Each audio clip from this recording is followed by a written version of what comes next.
Tito, I know the computer, please. Sorry.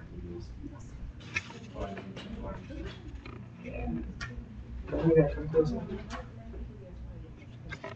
And move back a little bit. You got that chair over there? No, we're on that side. Ladies, we spent the day.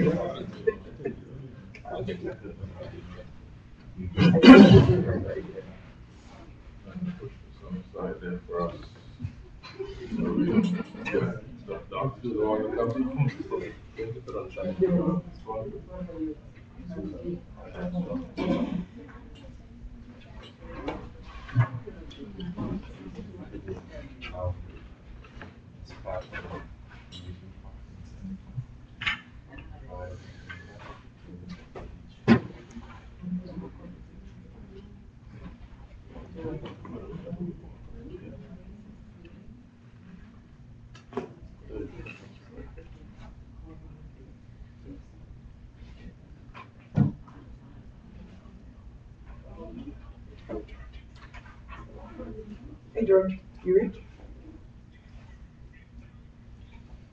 Okay.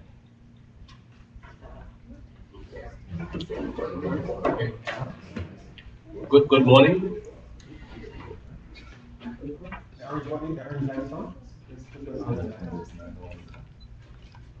Yeah.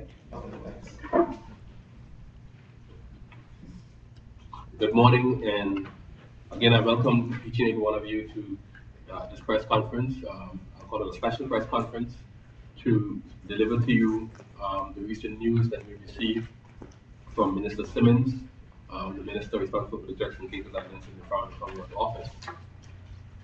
In a letter written to me yesterday, the minister stated that VAT will not be implemented come April 1st of this year, and until further notice. The minister also went on to say that the bill that was passed in the House, he will ask the governor not to assent to the bill, but in so doing will not enact the clauses of the VAT ordinance for it to come into effect on April 1st. Now, this is of significance to us because this we consider to be a victory, and this is a victory for the people of the Turks and Caicos Islands. This is a victory for the people of the Turks and Caicos Islands because it has been the people from the onset that has been driving this anti-VAT campaign initiative. And so in that regard, I would like to thank those individuals publicly, those individuals who work tirelessly against VAT. And so you have to look at persons in the Turks and Caicos Independent Business Council, persons from the Economic Resource Council, uh, other private sector persons of chambers of commerce, and those persons involved in the Turks in the People's Referendum, who also went to the United Nations to present uh, the concerns about VAT at the United Nations. So we have those persons in the community, in the private sector, to thank for our fight against VAT. I'll also like to extend congratulations to our colleagues on the opposition, who we have invited to help us, to be work with us in the fight against VAT.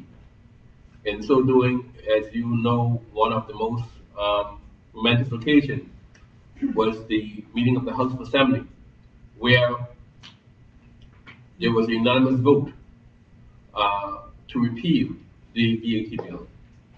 A motion that was brought forward by the Honorable Charlie Cartwright at the agreement of all parties that the opposition will bring forward the motion and the government will bring forward the bill as a private member's bill. And in so doing, we work together to debate the issue of VAT in the House and to vote against the implementation or the repeal of VAT. And so I will say that that in itself is a resounding victory. And it goes to show that as a people, once you are committed, once you stand on certain principles, and you are committed to a cause, you know what you want. We need to fight and work together to go after it, and it will happen, and it can happen. I would also like to thank my CARICOM colleagues, because that also would have had an influence on the decision from the UK minister. Us having the opportunity to visit CARICOM and deliver our address to CARICOM, and to put the UK government on notice that we have allies in this region that will help to fight and champion our cause. And so I'd like to thank CARICOM and those leaders throughout the Caribbean community for giving me the opportunity to speak to them, with them, in helping to champion our cause. So this is about one battle that we have overcome. And this is indeed an obstacle that we faced from day one when we took office.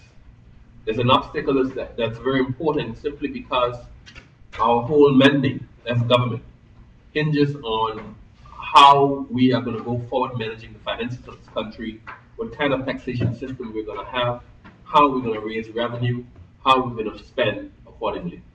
And so once since this is now something that is behind us, a decision has been made, we can now fast track, put our shoulders to the wheel, and move full speed ahead to generate the revenue that we know that we can generate going forward. I know that there are many cries of the people, and the resounding no against VAT or yes for the repeal of VAT in the House was of significance. But the UK government still didn't have to listen. We were hoping that they would listen. But they also continually say that we have to present alternatives to them. And this victory for us is an indication also that they have confidence in this government's ability to raise revenue. They have confidence in what we presented to them as alternative means of raising revenue. And I'm sure that weighed heavily on the decision to not implement VAT. And so we now have the daunting task ahead of us to shape our fiscal and strategic policy statement and look at our alternative means of revenue in order to ensure that we can deliver for the people, to ensure that we can service our debt, and that we can deliver for the people according to our manifesto over the next 4 years. And so I would like to thank all of those individuals involved in this process. And I'd like to publicly thank the UK Minister, Minister Simmons, for listening to the voice of the people. Because I want to say the voice of the people is the voice of God. And I thank you for listening to the voice of the people in this regard to VAT. But we now have lots of other challenges ahead. And we're not going to be an unreasonable people, an unreasonable government. But we'd like for you to listen to other concerns that we may have. I've already articulated some of those concerns. And I'm sure you will listen to some of those concerns that we have articulated to you already and hope that you make good also on those requests. So I'd like to thank the, the UK government and the people of the Turks and Caicos Islands for standing firm against VAT, standing firm on the principles of democracy in the betterment of all Turks and Caicos Islanders. I thank you, and I will open the floor for any question to be answered by myself, or in particular the Minister of Finance as well, that you may have regarding VAT in this particular issue. Karen, you said your business at CARICOM had some influence on the decision from the UK ministers, but Governor Todd this morning told us that that was not the case. Can you say how you know that it had an impact on the decision? Yes, I am sure. I said I'm sure it might have had some influence on their decision. I'm not saying that the CARICOM government lobbied the UK government at this point in time, but every stance that someone takes, the UK government will have to take on board the stance that you take in their decision making. And so they're going to tell me that what the world thinks of them or how the world's going to react to them had no influence whatsoever on the decision. Then I wouldn't like to say the word, but I would, well, they're not thinking strategically. So it's easy to say that, and I'm sure the governor have said that, and it's easy for him to say that. But I'm sure that would have weighed in on the decision as well. I also asked the governor this morning about the word, I used the word specifically a victory for the legislative body of the country, and of course by extension the electorate. But he says it's more, he considers it more, in any case considers it more a partnership, not a victory for the country. Not that they were concerned about how, they would look in the international community. Going forward, now that there has been this victory partnership, what is going to be the relationship, and what are your thoughts on those comments? Well, if they want to call it partnership, I'm fine. At least that's one reason for me to, once you make good on what we are saying to you, then we can indeed work together in the future. I think on my Facebook page this morning, someone put up a picture of me shaking the hands of Minister Simmons. At the time when you shake the hands of someone, that may not have had a meaning. But now it means something. Now you can shake my hand because you make good on certain things that we know is important to us, significant to us. And if you continue in that regard, and we are being reasonable, we're not making unreasonable requests. And so yes, it can be a partnership, and I look forward to partnerships. But if you will continually disregard and disrespect the people of these islands, then that partnership can't work. I know it was anticipated and stated, particularly by Minister of Finance, that maybe you thought this would be a tougher battle. Are you surprised by how this all came about, the decision on that by the FCA?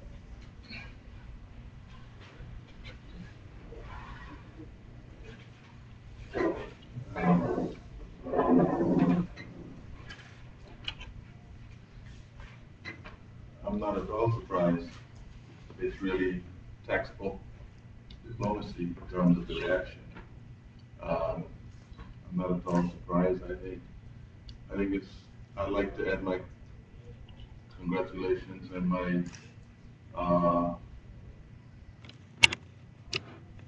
my commendation to the minister, because I think he did the right thing.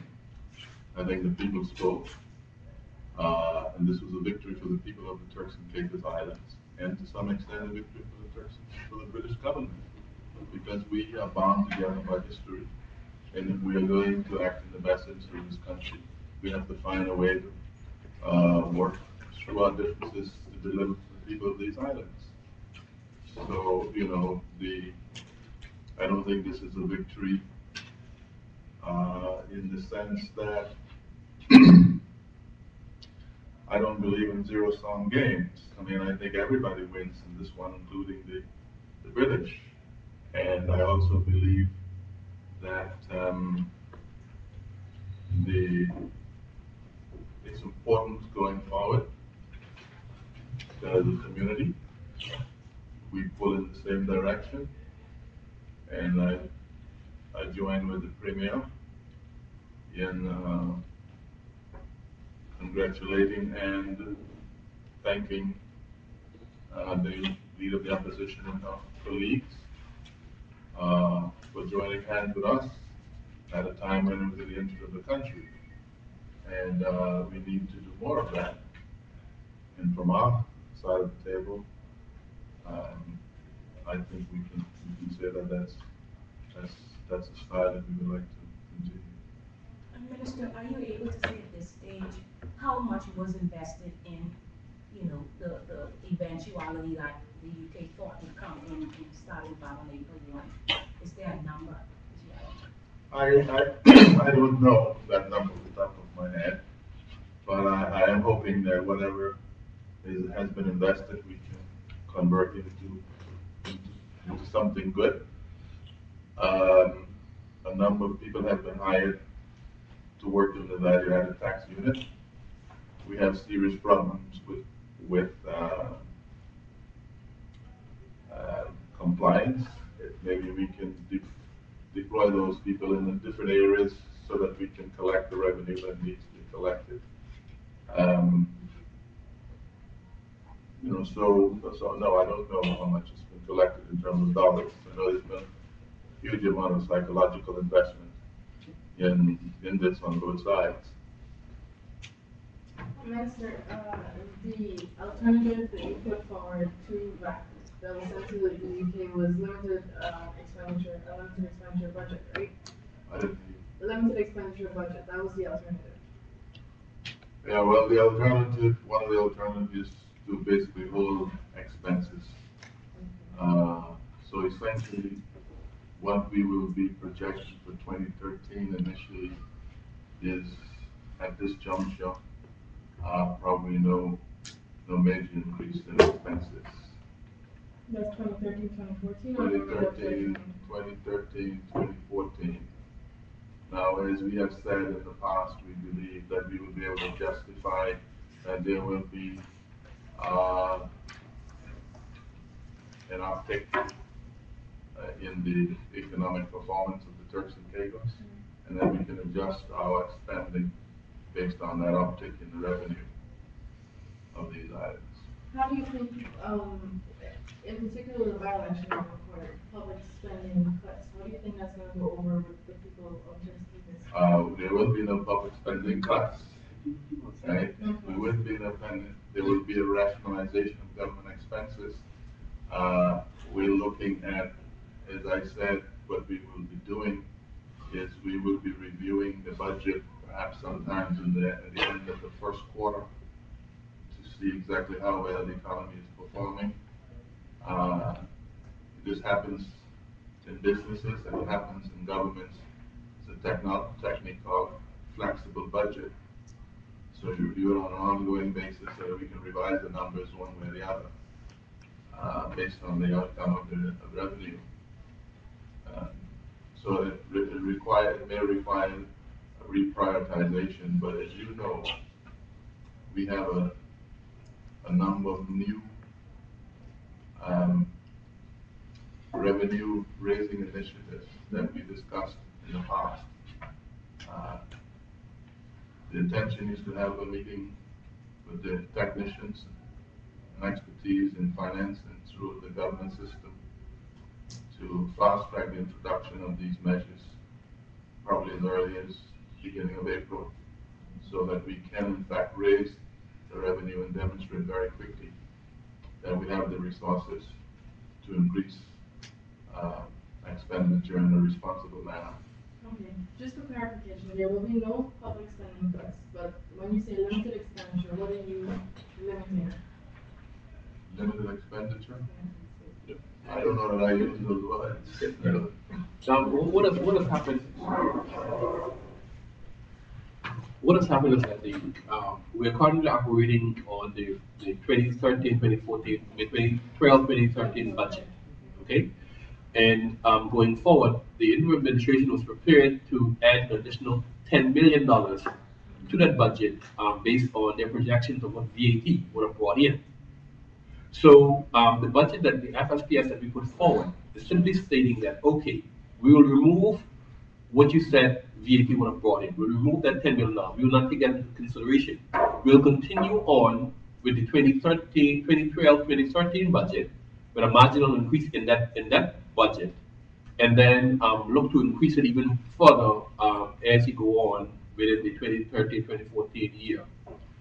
So when you talk about budget cuts, what you're saying is that we will reduce the budget beyond what it is now in 2012, 2013. No, that's not the case. Actually, the budget will be more than what it is 2012, 2013, But more just than it like was now, just slightly more, correct. And so what we will do is to then, on an ongoing basis, on a quarterly basis, evaluate our performance to raise revenue. And then if we have to bring supplementary to the House to increase expenditure based on that additional revenue that we brought in, based on the new alternative measures that we put in place, then we will do that. And we're only doing this because they will not allow us to bundle our alternative methods of revenue raising in our budget. So the alternatives that we have, we are leaving it out of the budget. We're not accounting for it in the budget because they're not allowing us to do that. So but we know that once we implement it, well, yeah, maybe they would allow us to do it now, right? And if they do that, then we will have a significantly more increased budget because our model had showed us that we would have raised an additional at least $15 million on the alternative, more than the VAT would have raised. Um, uh, the letter that the minister sent, I keep talking and saying, for now, they will hold that ability for now. It means that it's not totally off the table. How confident are you that the measures that you're going to put in will ensure that VAT doesn't come back? I'm confident and that's why I also asked the people, again, you fought for VAT to go away, you need to fight for us to maintain revenue by doing good on your taxes that you need to pay, your government fees your government, and we'll be fine. Can I add to that?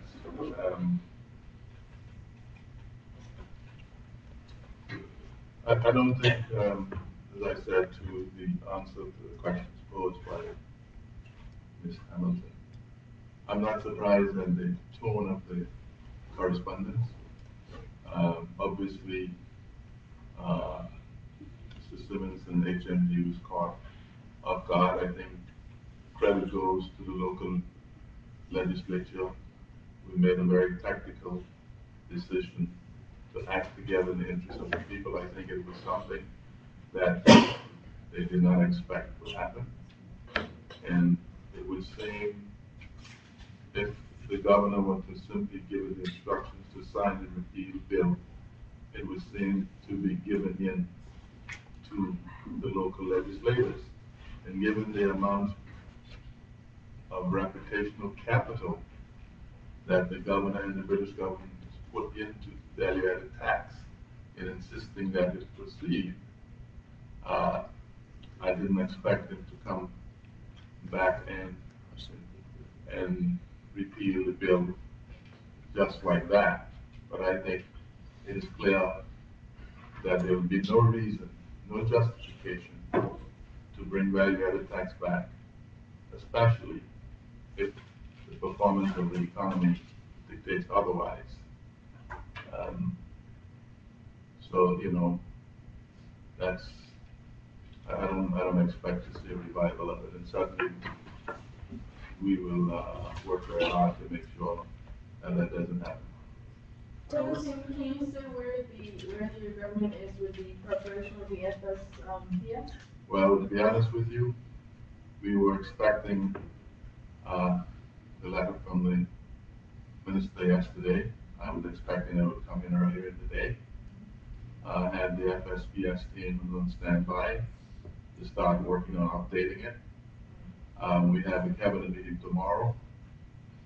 Um, and my plan was just to be in Grand Turks for the rest of the week to work with the finance team uh, to update the FSPS, to also so that we can now we can work very because it's very important that we get sign off on the FPS before we can actually make the final preparations to our budget.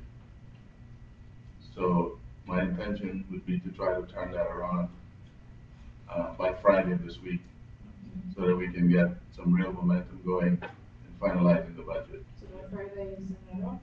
Uh, You send it off on well, the Friday? plan is to sign it off by Friday. That's the plan at the moment. Yes. Whether we're able to do it that quickly is another matter, but that's. Well, you would know that they already have the FSPS from us. Yeah. But this will just be a revised one, take into consideration, well, the other one didn't have VAT also, but we'll revise it, to prioritize more things and, after our discussion, if we could include some of those alternative revenue measures that we have, 100% confidence in, then we'll model that into the FSPS as well.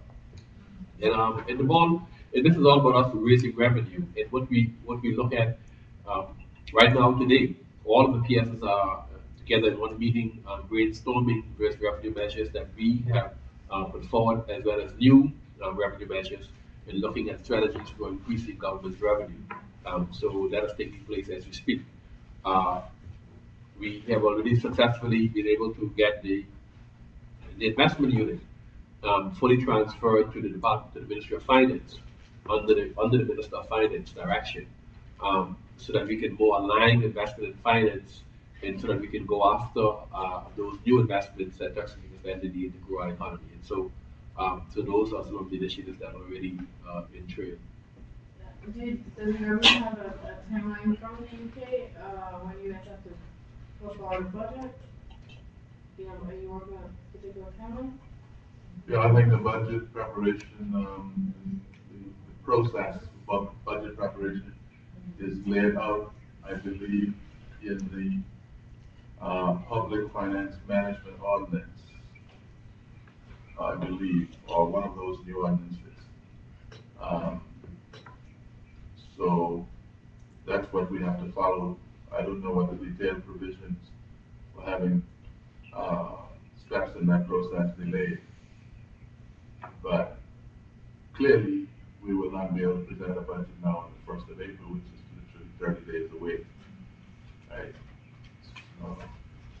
So what we will do, and that's why we had, if you remember, In the House meeting here. in the last sitting of the House, or it might have been the one before the last sitting of the House, we've actually brought a motion to the House that allow us to spend 1/12 of the, on a monthly basis of the 2012-2013 budget until the passage of the 13th budget.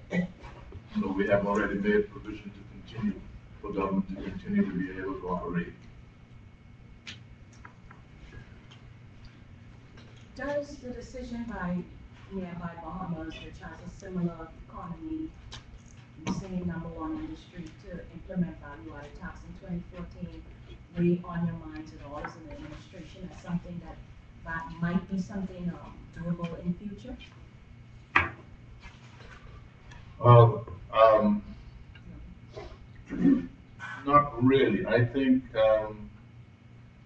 one has to look at the broader empirical evidence that's available. And maybe the Bahamas will come around to making a decision. I don't know whether they made a decision to implement it or to look at the possibility of implementing it, because I haven't actually read the releases. But I would imagine that they're going through a process to determine whether there's something they want to introduce. I believe every day from different sectors of our economy, people are coming up to us and pointing out the reason why this cannot work, right? Last night, yesterday evening, just before the news came, There were people trying to put together a meeting with myself to discuss the impact of value-added tax on their industry. Okay? Um, and I still believe, with all the goodwill in the world, if we had said to the British government, yes, we will embrace value-added tax, there was no way it could be implemented in April. So it may be part of them agreeing is to save face as well, because they've insisted that it will be the 1st of April. And absolutely under no circumstances was that possible. One of the mantras of the UK government was that in their pursuit to value the tax was that it would be fair and it would be broader. They said some professions who are not paying now would be caught into this net. They mentioned like real estate, they mentioned lawyers. Do you see going forward those persons are brought into the tax system? Well, I think in the same way we've engaged the community the community's engaged us, vice versa, in coming to a community consensus on the issue of value-added tax. In the same way, we have to engage the community in coming and helping us to identify areas of the economy that is not paying their fair share and that we need to raise additional revenue from. I think what has happened in the last couple of months is admirable that we've been able to work together to deflect or to have value-added tax as a law overturned. Now we need to work together to continue achieving some positive results in terms of growing the economy and lifting that the government's share of the revenue and the economy generate, lifting it for the benefit of the economy generally. So, but I think taxation is a very complicated matter. And what may appear to be on the surface that certain areas of the economy may be not paying their fair share, when you drill deep down, you may find that not to be the case. So you can't just look at things superficially and say that is what is happening. And I think this is part of the failure of the implementation of value-added tax. Not drilling down is down. And you have to ask what is fairness. I normally, I'm more concerned about fairness as it relates to those who, because when you look at VAT is a regressive tax. Those persons who can least afford to pay VAT will pay a greater proportion of their of their income in VAT than those persons who could more afford to pay, those who make more. And so in that regard, that's not fair as well. Because those persons, what will happen is they have a situation where the rich will become richer and the poor become poorer. And that's not fair. What do you have to say about to the consumers now? VAT is up to what do you have to say to the consumers? Well, what I would say to the consumers is that the consumers should really be happy because they will not experience that they have at least $1,500, $2,000 extra disposable income that they can use for other things instead of paying consumable and VAT, because that's what they would have to pay on an annual basis. And those businesses who might have gone under because they have to pay out this money to government when they have to break in the revenue because it's based on the invoicing system, not on cash collected. And especially local businesses, the small businesses, they've got lots of money on the streets. They invoice, they can't get the money off the streets. And those are the businesses that government will come look after for the money and they'll go under because they can't afford to keep afloat. Not sure they'll be grateful that they're happy. Yeah, I think from the consumer point of view, I think there's definitely a reprieve in terms of prices. increase. Because with all the best will in the world, they would have been to the